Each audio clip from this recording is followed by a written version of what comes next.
Good afternoon and welcome to our 16th edition of the lecture series of the Americas. Today we are privileged to present one of the most relevant personalities of our troubled times, who is at the same time a thinker and a protagonist, or as he should prefer to state, and I quote him, a statesman without a state, whose main dedication is public policy, while not being a politician or a public official. It is an honor and a real pleasure to welcome to the Organization of American States Mr. George Soros, chairman of the Soros Fund Management and an active philanthropist promoting the values of democracy and open society. As many of you know, the contributions of the Open Society Institute have made possible several initiatives in this organization which are strengthening citizens' ability to change their lives in the Americas.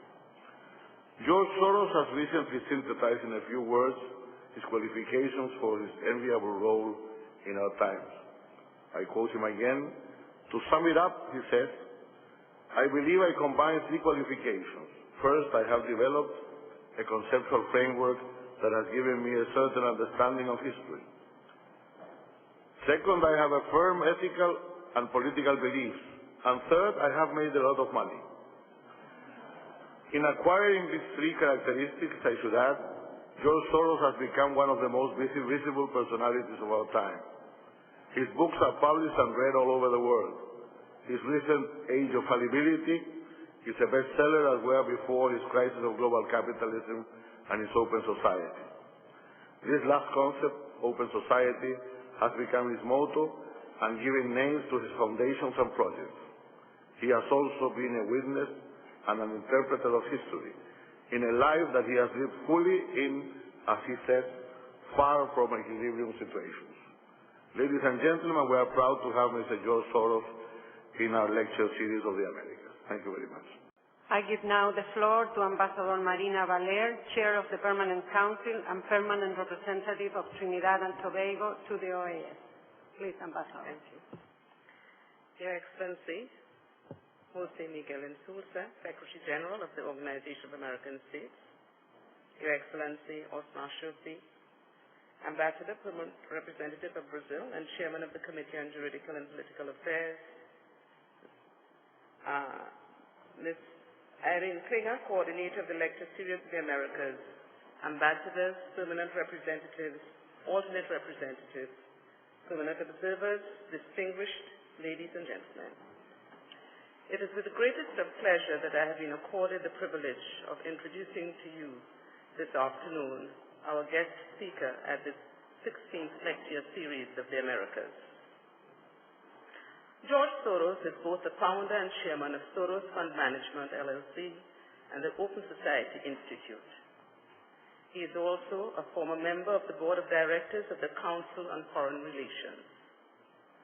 Mr. Soros was born in Budapest, Hungary in 1930. Having survived the Nazi occupation, he left communist Hungary in 1947 for England, where he graduated from the London School of Economics. In 1956, Mr. Soros emigrated to the United States, where he accumulated a large fortune through an international investment fund he founded and managed. Extensive biographical data describes him as a financial speculator, stock investor, and liberal political activist. He is, however, equally recognized in diverse quarters as an author and philanthropist.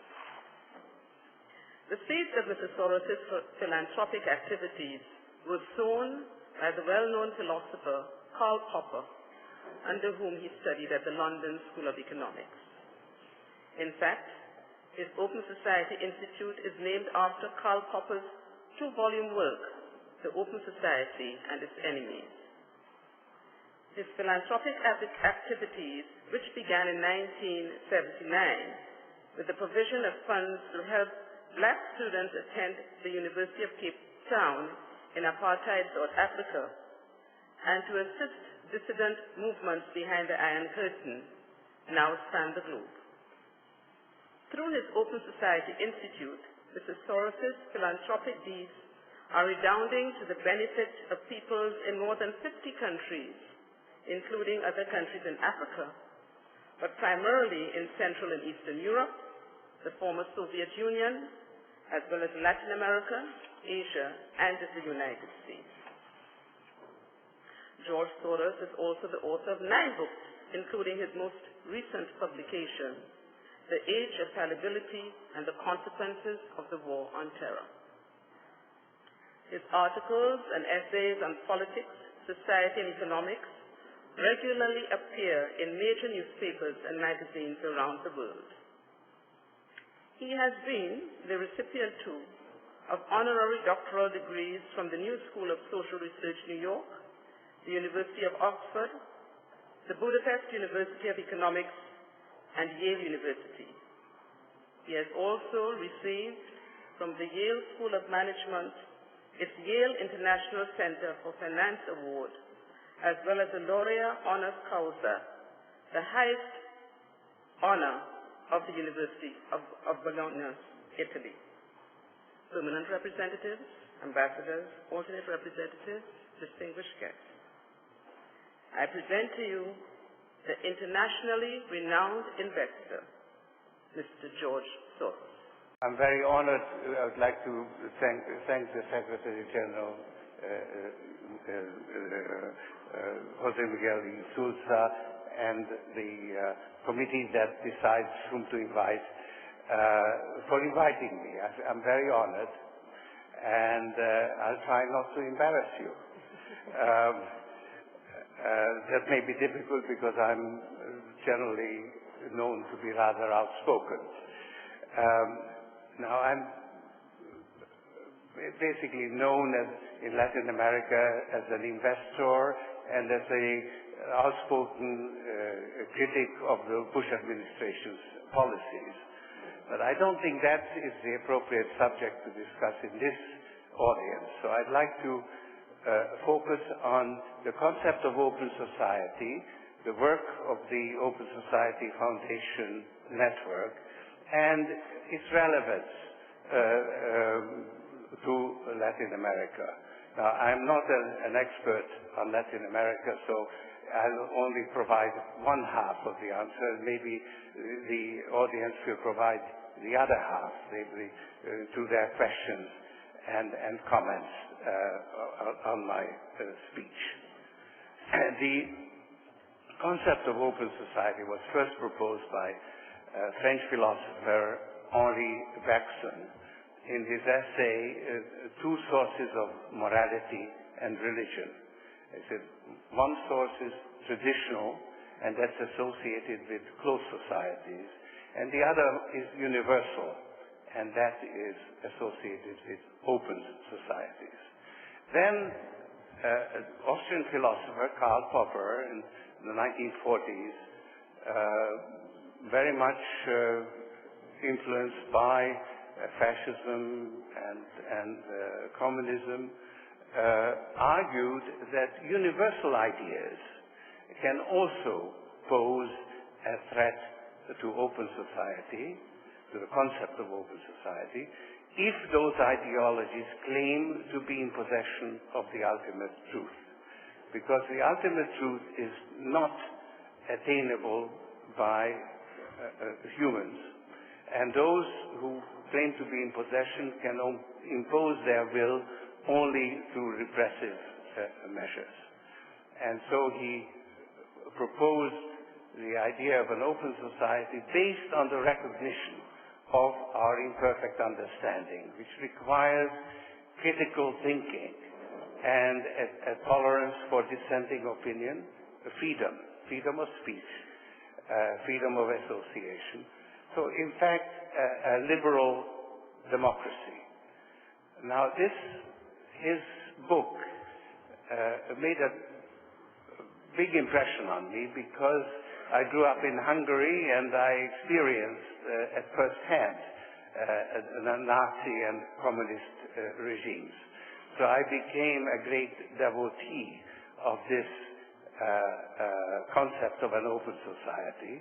And actually, Karl Popper's philosophy helped me to develop my own the idea of fallibility and reflexivity, which actually stood me in good stead in the financial markets. And when I made more money than I needed for my personal needs, I reflected on what is it that I really care about, and it is this concept, rather abstract concept, of an open society. And then I started first in South Africa, which has all the institutions of an open society, but is closed, or was closed, on racial lines. And then my native Hungary and Poland, and then one thing led to another, and I developed a network of well, first within the former Soviet Empire. As the Soviet system collapsed, in a very revolutionary period, I established foundations in some 26 or so countries. Then when things calmed down, I concentrated on the problems of globalization, and in fact, the foundation went global. And then, to my greatest astonishment, I found that the principles of open society are endangered in my own country, in the most established open society, the United States. I became involved personally, politically. Now, but that is not the subject I want to talk about. I'd like to explore the relevance of the open society concept and the activities of the foundation to Latin America. Because we now have a global network, but we are relatively not so much engaged in Latin America. We have an annual budget of about $400 million, and our spending in the Latin American region is less than $20 million. It's around $15 million at the moment.